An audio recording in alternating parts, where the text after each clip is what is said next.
This is the walkthrough for the Logger's Little Helper iPhone app. So it's a splash screen, nice icon here. Let's jump straight into it. Along the bottom here you can see the different functionality that this app has. We have a calculation for weak point in open hole, average hole size, hydrostatic pressure, stuck point, and weak point for cased hole. So just jumping in here, weak point for open hole. We need to enter the wireline breaking strength, see 23,800 pounds. The weight of the wireline in pounds per 1,000 meters. I know a particular wireline has these values associated with it. So 1,000 pounds per 1,000 meters. Proposed depth 4,000 meters, just for example. Those are 4,003.4 to be exact. Let's base the calculation on 50% of the wireline breaking strain. You can increase or decrease this depending on the situation, but the standard is 50%. Done. Okay. Should run a 7,000 pound weak point.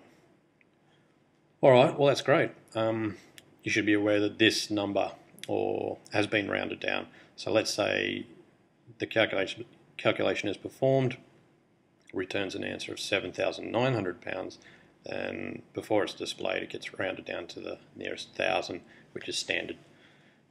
You can shake the iPhone to reset. I can't do that in the simulator because the Mac does not have accelerometers in it, whereas the iPhone does. Now, for all of these fields, for all of these pages, I have predefined limits entered in here. So if, for example, you were to come in here and enter a value which doesn't make any sense, then it's going to ask you to re-enter the value that does make some sense. So here, the wireline breaking strength or cable breaking strength should be more than 1,000 pounds and less than 30,000 pounds. That covers every wireline that I know of. Okay, so we can come back in here, enter a different number. Now, this still doesn't make any sense. You can't have a wireline with breaking strength of 2,390 pounds and then try to run it into a well 4,000 meters deep. The wireline is going to weigh more than the breaking strength. It won't be able to support itself, in other words. So if we try and do a calculation where the numbers are not realistic, it will just come up and ask you to re-enter or enter some realistic values. Okay, so moving on, average hole size, total depth, let's say 1,234.23, and casing is at 444.22. Hole volume, which you're going to get from the caliper log, 45.46. Okay, average hole size is 10.66 inches. Great. You can toggle here to millimeters. By default, it's going to return the answer in inches, and you'll notice here that there's a mixture of imperial and metric units. This particular app, is to cater for 95% of the companies in Asia Pacific or the international region, which is different to the imperial version, which is built for use in the States, where the units are different and all imperial. You can see here, we're jumping from meters to inches, and this one goes from meters, and part of the calculation is in pounds per gallon. It's just something that's unique to the oil field in Asia Pacific. Anyway, moving on. If you go through, you perform the calculation, tap done, you can convert here from different units.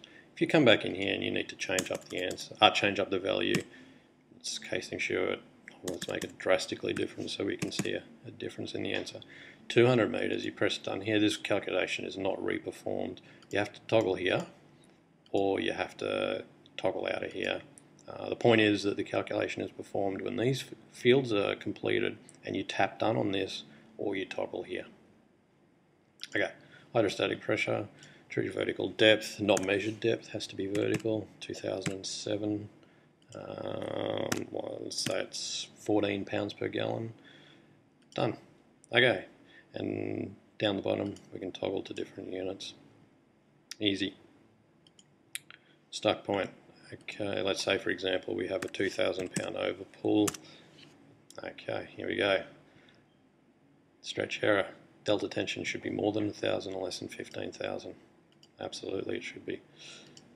Okay, so let's say 2,000.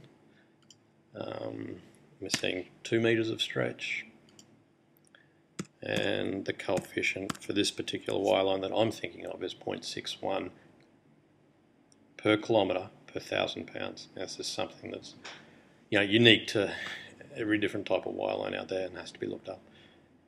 Okay, just while I'm in here, the other thing to be aware of is that if you come in here and try to enter some characters, it won't allow you to do that. It has to be numbers and decimal numbers. Okay, so anyway, that's done. Now it's telling us the stuck depth is 1,639.34 meters. Okay, that's great. It's calculating it to 2 decimal places. Awesome. Moving on, weak point. Okay, so okay, let's just enter some values here. 6,000 pounds, for example. Y line weighs 500 pounds per 1,000 meters. Maximum depth, not necessarily the maximum depth, is the depth at which you're performing the operation. Outer armour breaking strength 250, and therefore inner armour would be 125. Okay, done. Cool. 2,250 pound weak point, tie back 10 outers and 2 inners. Now, this calculation is always going to include 2 inners being turned down. Okay, so it takes this into account, and then it bases the rest on the outers, plus it includes the 20% safety factor. Where the weak point for open hole is rounded down to the nearest 1,000 pounds, this calculation rounds down to the nearest outer armour. Okay, so there is that difference there. I was going to include another field here so you could change up the braking strength percentage on which you want the calculation to be performed. Just ran out of room, as you can see here. It's just pretty flush.